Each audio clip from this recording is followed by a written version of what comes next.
Why We Can't Know the Time, written and read by Brother Jerry Valenti.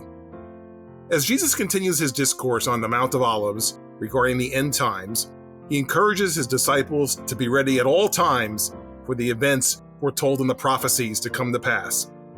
He gives them some practical advice about being prepared to travel in bad weather or with small children, not stopping to grab belongings, etc. However, as Jesus describes this scenario, the one piece of information that he intentionally omits is, when will this occur?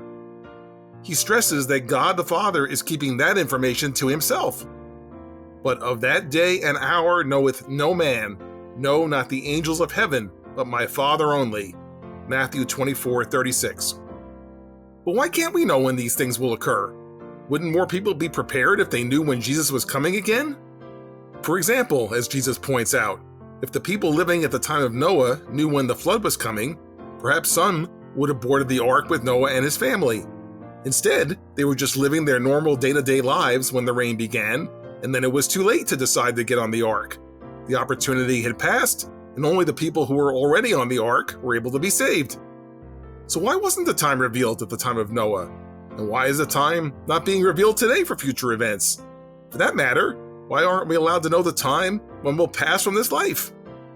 Simply put, God is looking for us to serve him every day of our lives, not just on the day of reckoning. He wants us to be truly converted, following his Spirit and leading righteous lives each and every day, as opposed to leading sinful lives like everyone else and then pretending to throw some type of switch at the last minute to qualify for the reward or avoid a penalty. To illustrate this point, Jesus uses the example of a homeowner who should be doing whatever is necessary to keep his house safe every day. If the homeowner somehow knew the exact day that a thief was going to break into his house, he might be tempted to only do what was needed to protect his house on that one day, rather than doing it every day. Here's a similar example from my life. When my sister and I were teenagers, we took piano lessons together. My sister enjoyed playing the piano, and she would play a little bit each day.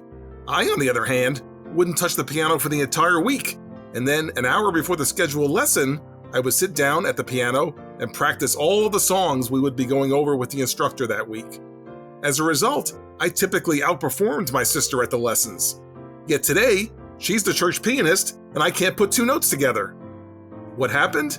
I wasn't becoming a pianist. I just knew when the time was coming when I had to appear to be doing the right things on the piano. So I lived my normal life up to that point, and then, at the last minute, turned into someone who looked like a pianist. And that's why we can't know the time when future events will occur.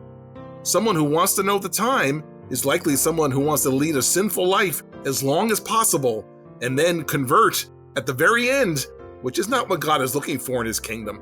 He wants us to be truly converted and be sincere servants of God who want to serve him today and for the rest of our lives. If we're living righteous lives every day, it doesn't matter when the time is for Zion to begin, for the second coming of Christ, or for our death in this life.